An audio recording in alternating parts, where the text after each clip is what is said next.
all are not required at a time. So sometimes different situations will be whenever you are having fever, so that time your body will need different types of enzymes. Whenever you are eating carbohydrate, so that time different types of enzymes are required. So that need to be regulated. So how this regulation is done? So that we are going to discuss today under the topic enzyme regulation. Okay. So my screen is visible to you? No, ma'am. Just is it visible now? Yes, ma'am. Yes, ma'am.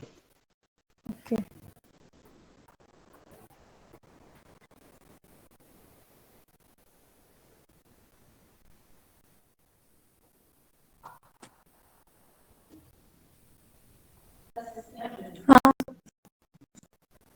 So this is the enzyme regulation. The rate of enzyme reaction catalyzed are controlled by regulatory enzymes that increases the rate of reaction when more of that particular substance is needed, or it decreases the rate of reaction when the substance is not needed. Okay. So that is we are going to study under this enzyme regulation. So enzyme activity can be regulated by three things, that is the allosteric enzymes, feedback control, and the covalent molecules. So basically there are three mode of or methods of enzyme regulation. One is that allosteric modulation, that is done by allosteric enzymes.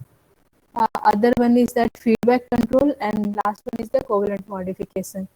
So we'll start with allosteric enzymes. So allosteric enzymes are nothing but they are also a type of enzyme. But what is the difference between normal enzyme and allosteric enzyme is that in case of allosteric enzyme, there will be one more site that is called allosteric site other than this active site. Okay. So to this allosteric site, some other molecule is binding, and then it may increase or decrease the rate of reaction.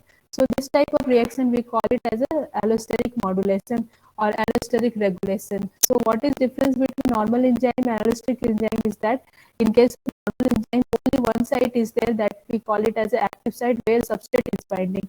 Whereas in case of allosteric enzyme, other than this active site, one more site will be there that we call it as allosteric site where this modulator is binding. So there are two sites in allosteric enzyme. तो ये दोनों के बीच में basic difference होता है generally.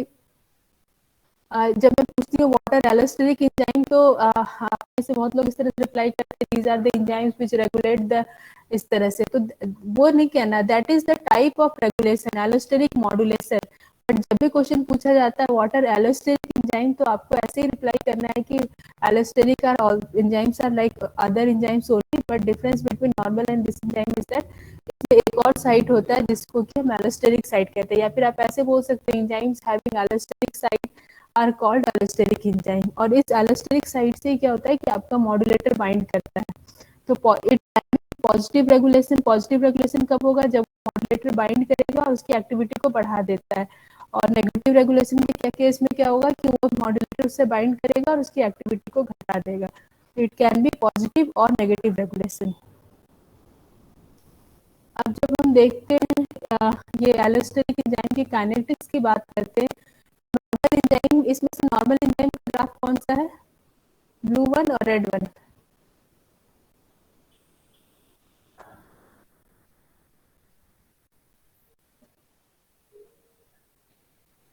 Ma'am red one. Yes that is, यहाँ पे लिखा हुआ है कि कितना टाइम लगता है बताने में. रेड वन है, दिस इज द हाइपरबोलिक. ये जो नॉर्मल एंजाइम्स होता है that we call it as an Michaelis Menten enzyme, जिसमें कि सिर्फ एक साइट होता है एक्टिव साइट. उसका ग्राफ जब हम बनाते हैं वेलोसिटी वर्सेस सबस्ट्रेट कंसंट्रेशन, तो ये आपका ग्राफ होता है कि धीरे धीरे जैसे जैसे आप कंसंट्रेशन इंक्रीज करोगे वेलोसिटी इंक्रीज करती है, after some time it becomes constant. Why it becomes constant? Because all such enzymes are saturated with your substrate. But in case of allosteric enzymes क्या होता है कि दिस कर्व इज सिग्मोइडल और S shaped curve होता है. Starting में क्या होगा कि reaction rate of reaction will be very slow, but suddenly it will increase and then it becomes the constant. So that is the difference between allosteric enzyme kinetics and normal. So allosteric enzymes जो होते हैं they will not follow the Michaelis-Menten kinetics. Michaelis-Menten kinetics क्या था?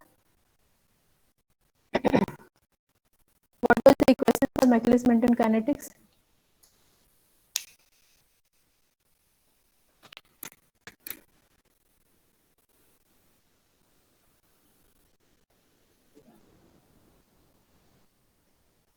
सब भूल गए या फिर पढ़ने के मन नहीं हुआ आप लोग आज? Ma'am V equals to Vmax into substrate concentration upon substrate plus Km. Good, very good. तो that was the Michaelis Menten equation, okay.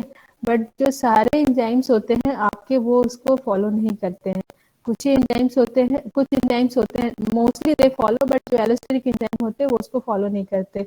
उनका एक डिफरेंट इक्वेशन होता है, that we call it as a Hill equation. तो वो आपको नहीं पढ़ना है, लेकिन जस्ट फॉर इंफॉर्मेशन कि जो एलोस्टेरिक एंजाइम होते हैं they follow hill equation, okay. और दोनों में डिफरेंस समझ में आई गया कि कहाँ पे ये ग्राफ देखकर आप समझ जाओगे कि which one is the allosteric and which one is the Michaelis Menten equation. अब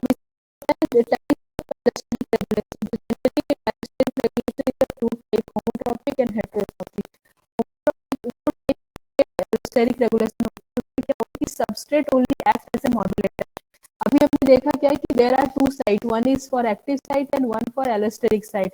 दैट मीन्स कि सबस्ट्रेट एक साइट पे सबस्ट्रेट बाइंड करेगा एंड दूसरे जो एलोस्टेरिक साइट पे होता है वहां पे मॉड्यूलेटर बाइंड करेगा। But in case of homotropic what happens, substrate only bind to the allosteric site also. मतलब जो सबस्ट्रेट ही होता है वो दोनों काम करता है, वो नॉर्मल सबस्ट्रेट का भी काम करता है और मॉड्यूलेटर का भी काम करता है।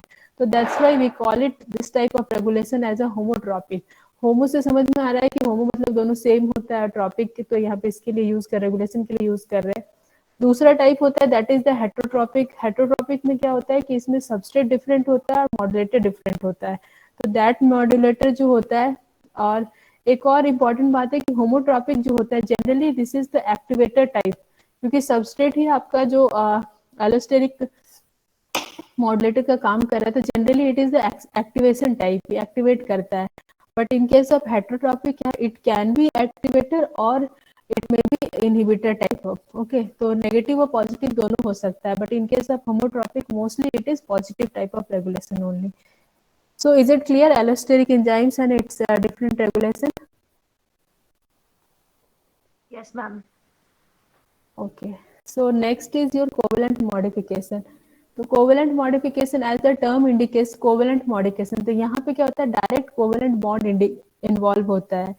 तो आप लोगों ने पढ़ा होगा 12th में, इसमें प्रोटीन के डाइजेशन में क्वेश्चन जनरली पूछा जाता है कि why this digestive enzymes are not able to digest our body cells और इंटेस्टाइन सेल्स, क्योंकि इंटेस्टाइनल सेल्स जो होते हैं that is also made up of protein only, and whatever food we are eating that is also protein only.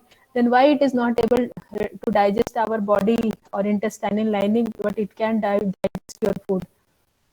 इसका answer पता है आप लोग को?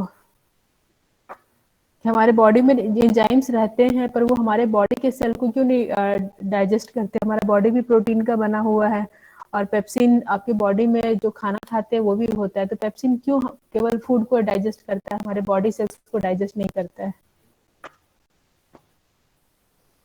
आई थिंक मेडिकल के प्रिपरेशन में सब लोगों ने इस क्वेश्चन का आंसर पढ़ा होगा या देखा होगा।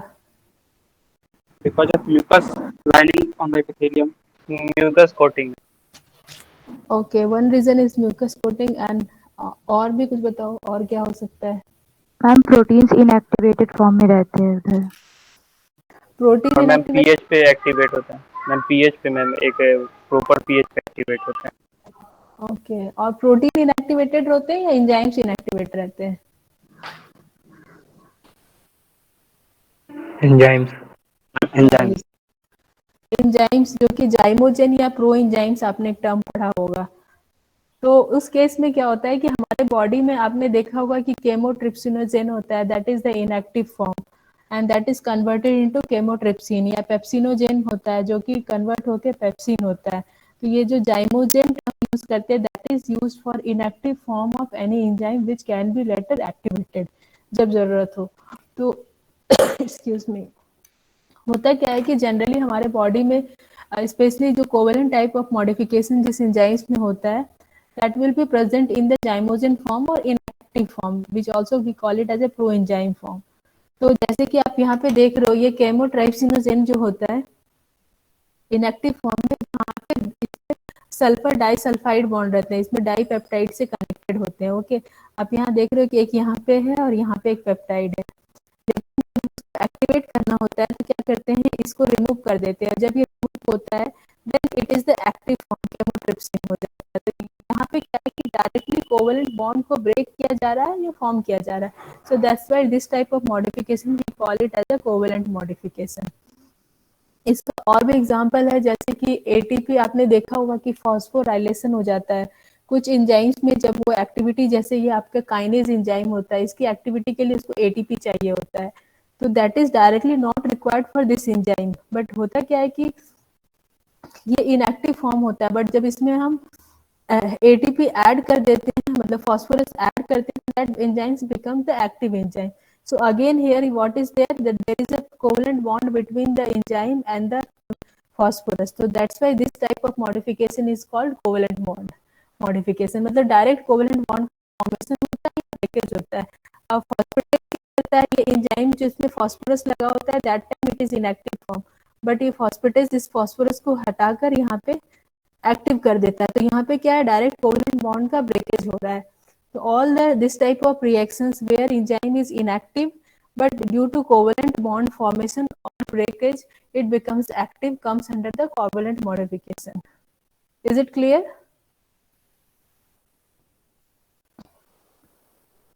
Yes, ma'am. Okay.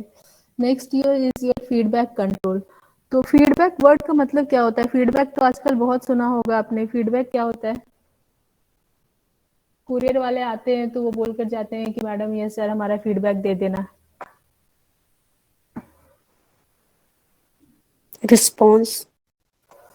यस, जो एंड प्रोडक्ट होता है, फाइनल जो एंड पे होता है, उसके बेसिस पे आप उसको रिस्पॉन्स देते हो. ठीक है, जब आप आपको फाइनल कुरियर वो आपको दे देता है, उसके बाद वो आपका रिस्पॉन्स देता है. तो एक्सक्यूज मी, इस टाइप के कंट्रोल को हम फीडबैक कंट्रोल कहते हैं. यहाँ पे क्या होता है कि ये नॉर्मल रिएक्शंस होती है, रिएक्शंस का जो एंड प्रोडक्ट होता है जनरली ये इसको कंट्रोल करता है whether to continue the reaction और to stop the reaction. So that type of reaction जहाँ पे क्या होता है, जनरली जो एंड प्रोडक्ट होता है वो उसको कंट्रोल करता है. दिस टाइप ऑफ रिएक्शन और this type of control we call it as a feedback control. इसमें आप देख रहे हो कि यहाँ पे एंड प्रोडक्ट हो गया, तो अब इसको एंजाइम की जरूरत नहीं है, तो ये क्या करता है फिर, हाँ एक मिनट, हाँ फिर ये इसको कंट्रोल करता है कि ओके एंजाइम को हम लोग ये क्या कहते हैं, स्टॉप करते हैं रिएक्शन. तो this type of control is called feedback control. Is it clear? Yes, ma'am. Okay, so this is all about enzymes, and one more thing is there related to enzymes only, that is the turnover number. तो आप लोगों ने सुना है turnover number के बारे में? No, ma'am.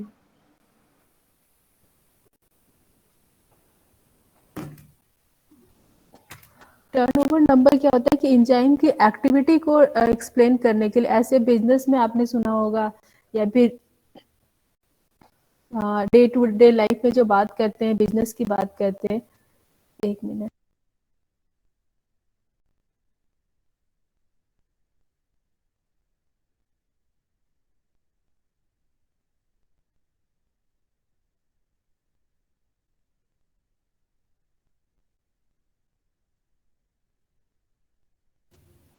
तो जनरली हम बिजनेस के टर्म्स में आपने सुना होगा कि वो बात करते हैं कि उनका बिजनेस का टर्नओवर ज़्यादा है, कम है.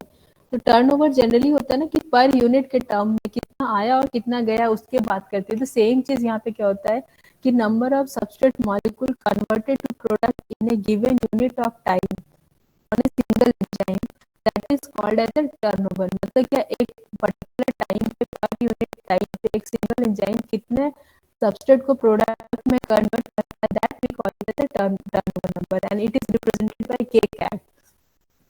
तो ये उसकी कैटालिटिक एफिशिएंसी को बताता है. अगर सपोज टर्नओवर नंबर ज्यादा है, दैट मीन्स की reaction will be fast. Okay, और अगर टर्नओवर नंबर कम है, मतलब कि वो सेम टाइम में, सपोज 1 मिनट में one enzyme is converting 2 moles of substrate into 2 moles of product, whereas other enzyme है वो क्या करता है, 4 मोल्स कन्वर्ट करता है. तो जो फास्ट कर रहा है उसका हम कहेंगे, क्या कहेंगे, that is more catalytic efficient, और उसका टर्नओवर नंबर ज्यादा है. तो इससे क्या होता है, के कैट से रिप्रेजेंट करते हैं, and this is your turnover number. तो these are the enzymes and by seeing that your turnover number value you can say that which enzyme is the fast and which one is the slow enzyme. तो आप यहाँ पे देख रहे हो कि यहाँ पे कार्बोनिक एनहाइड्रेज जो इंजाइम है H2O2 में it is the fastest enzyme क्योंकि 4 × 10⁷ में इसका रेट ऑफ कन्वर्सन है. ओके और बाकी जो अगर हम देखें तो this enzyme is the fumarase है जिसमें कि फ्यूमरेट उसका सबस्ट्रेट है तो 8 × 10⁻² इसका ये converter. So this is the slowest enzyme. So by seeing the kcat value, you can say that how efficient that enzyme is there. So that is your kcat value. Km का क्या use होता है? What is indicated by this Km value? Substrate concentration. Substrate concentration, but what it tells about the rate of reaction or affinity of the substrate and reaction? It is the maximum velocity of by 2. Km inversely proportional to affinity. Right. तो जब Km inversely proportional होगा affinity से तो हम क्या कह सकते हैं कि Km ज्यादा है दैट मींस कि रिएक्शन विल बी स्लो और fast. Reaction slow. Right, reaction slow होगा. Okay, तो Km also somehow indicates about the rate of reaction, but it is not very particular or specific. Somehow we can say that कि more affinity है. तो but ये क्या problem आ रही थी ना कि जब के कैट को सिर्फ कंपेयर कर रहे थे या सिर्फ के एम को कंपेयर कर रहे थे तो there was not very clear indication about whether the rate of reaction. जैसे कि आप देखो ये फ्यूमरेज है जो मैंने यहाँ पे इंडिकेट कर रखा है. अगर आप इन दोनों की बात करें फ्यूमरेज का दो substrate one is fumarate another is the malate. तो अगर इन दोनों में बात करें which one is the faster reaction fumarate और मैलेट? Mallet में. राइट इसके अनुसार मैलेट आपका फास्ट होना चाहिए. Okay but suppose we are considering this two reaction with came तो आपको कौन सा लगता है फास्ट होना चाहिए?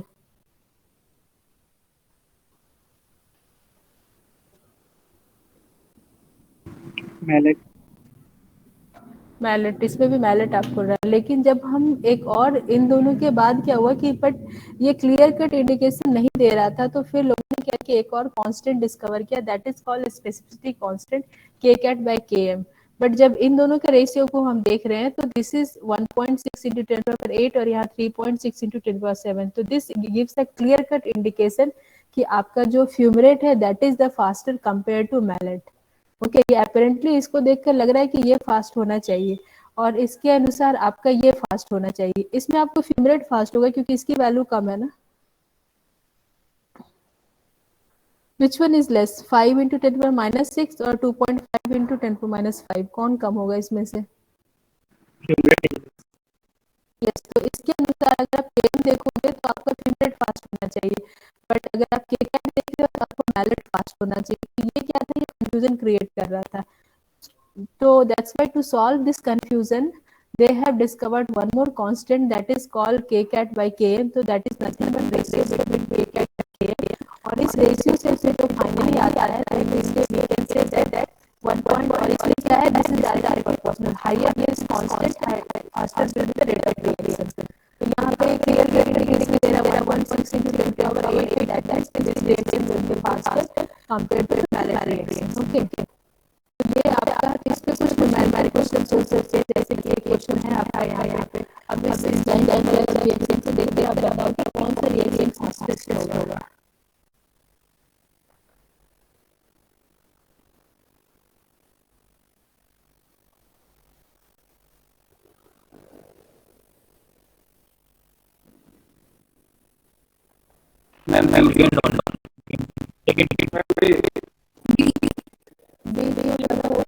फास्टेस्ट होगा.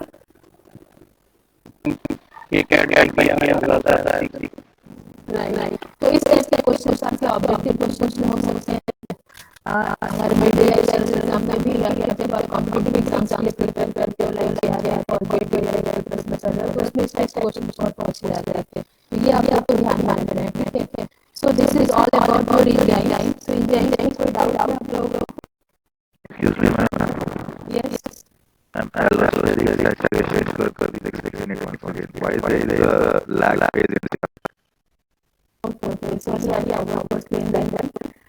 यहाँ पे क्या होता है कि जब बात करें नॉर्मल मिल्क रिलेटेड इसमें तो इसमें हमने क्या बोला कि as very this is the substrate concentration rate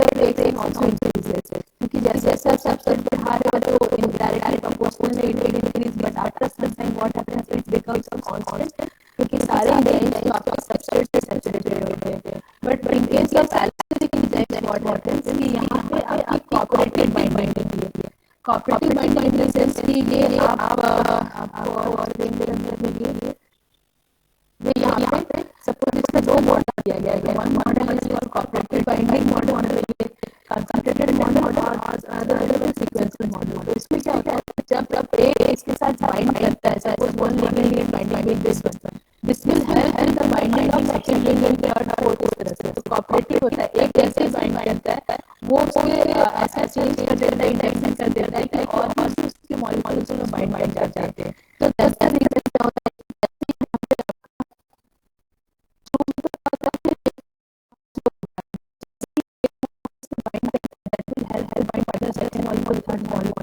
तो सडनली बहुत शार्प इंक्रीज हो जाता है। That's why it is the मतलब कि फास्ट पेस हो जाता है यहाँ पे। But again you know as all the sides are occupied by the substrate, it will constant होगा, and that is the reason it is model as shift in the curve, whereas hyperbolic होता है वो वहाँ पे नहीं रहता है। तो reason वही है कि also cooperative binding one molecule will assess the binding of another molecule। तो is it clear? Yes, ma'am. जैसे कि हीमोग्लोबिन होता है, ठीक है, हीमोग्लोबिन में क्या होता है कि चार मॉलिक्यूल्स के साथ बाइंड करते हैं। तो as soon as one oxygen is binding with haemoglobin, it will help binding of others, मतलब कॉन्फॉर्मेशन में चेंज कर देता है कि दूसरे से बाइंड करने में हेल्प करता है। तो फटाफट जैसे एक मॉलिक्यूल उसके साथ बाइंड करता है वो दूसरे तीसरे से हेल्प करता है। तो इसी वजह से क्या होगा कि सडनली वेरी फास्ट रिएक्शन हो जाता है। बट वन से क्या होता है कि आपका जो सैचुरेटेड होता है ये become constant like normal length में कि आपके पास सब साइड ही बाइंड करने के लिए सबस्ट्रेट को ये कैसे आता है। Ma'am, the blockage is occur at short period of time or significant period of time? Short period of time. अब देख रहे हैं ये सारा ये बहुत ही शॉर्ट टाइम का यूजेज होता है। यहाँ पे फिर एक पर्टिकुलर आपका सेकंड से शॉर्ट डिपेंड पर नंबर ऑफ बाइंडिंग के साइड वहाँ पे बाइंडिंग अवेलेबल है। तो अलग-अलग एंजाइम्स अलग-अलग हो सकते हैं। It will depend upon the enzyme. Yes, it depends on the number of binding sites। इसके लिए एक आपका ये हिल प्लॉट और का हिल इक्वेशन होता है। तो एक साइंटिस्ट ने इसका उसमें ये दिया था हिल प्लॉट की इक्वेशन दिया था। तो इसके डिपेंड करता है कि नंबर कितना उससे ज़्यादा होता है। सपोज अगर उसकी बाइंडिंग साइट नहीं है, जस्ट लाइक मायोग्लोबिन ये नॉर्मल स्टेट लाइट लग जाता है। जब उसको बाइंडिंग साइट से आ जाता है तो ये एक्टिव हो सकता है। तो इतना डिटेल ही आपको पढ़ने की जरूरत है। अगर आप ज़्यादा करते हो तो then have to study detail about but student एक और बहुत अच्छा विचार आपने कभी सुना होगा कि हीमोग्लोबिन क्या होता है कि that is more suitable as oxygen transporter, but जो मायोग्लोबिन मसल्स में होते हैं that is more suitable as oxygen storage, क्योंकि जो मसल्स में ऑक्सीजन को स्टोर करने में ज़्यादा समय तक रख सकता है, whereas हीमोग्लोबिन होता है वो ट्रांसपोर्ट का काम करता है। तो why this is the case? इसमें पता है आप लोग इसके बारे में?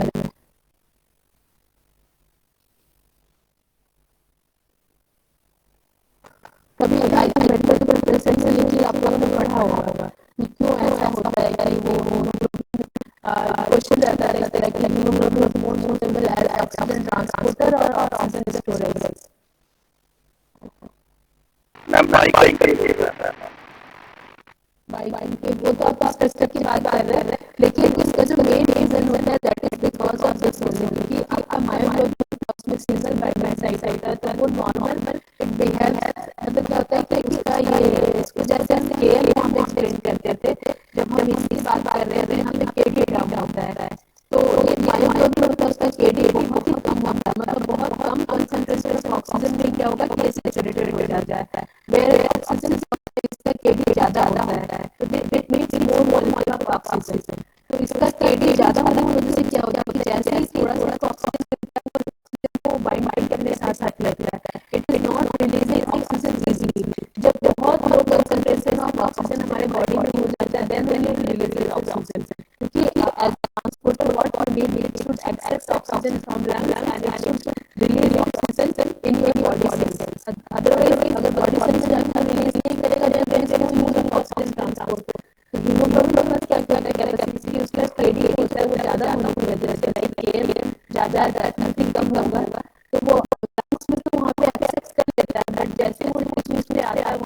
इसे रिलीज कर देता है। बट मायोग्लोबिन क्या करता है, उसका KD बहुत कम है, मतलब very high affinity with oxygen है। तो जब तक ऑक्सीजन का पासिंग प्रेशर बहुत कम नहीं होता है तब तक ऑक्सीजन रिलीज नहीं करता है। इसलिए मायोग्लोबिन को better suited as a storage, whereas oxygen is more suited as a transporter. Okay. और कोई डाउट नहीं इसमें?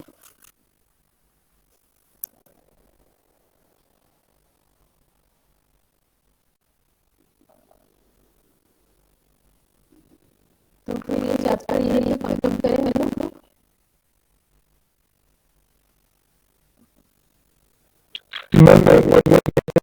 रिपीट करते हैं जो लास्ट बोला आपने। कौन सी ऑक्सीजन वाली?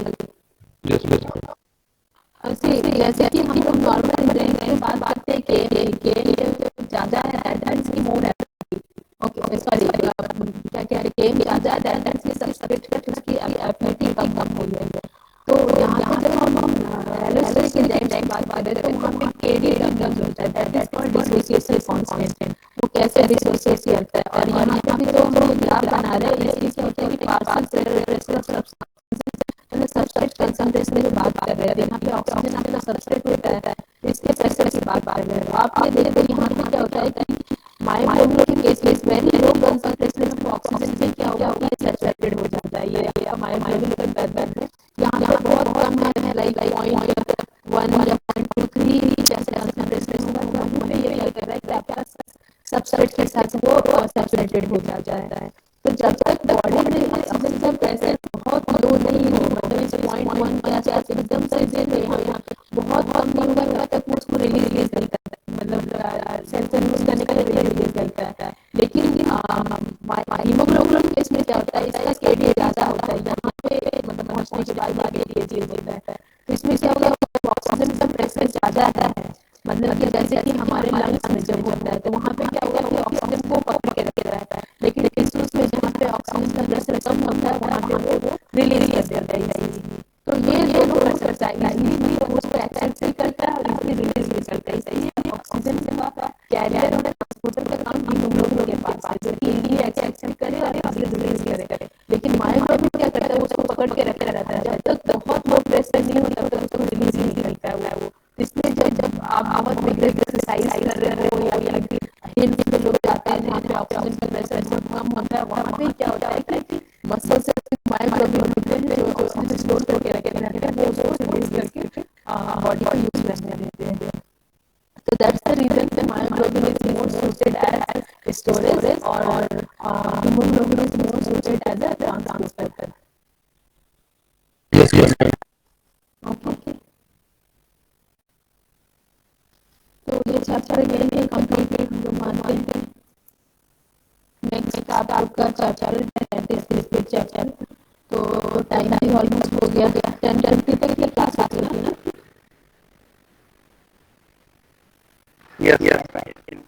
तो फिर हम लोग वो चर्चा स्टार्ट करते हैं, ठीक है।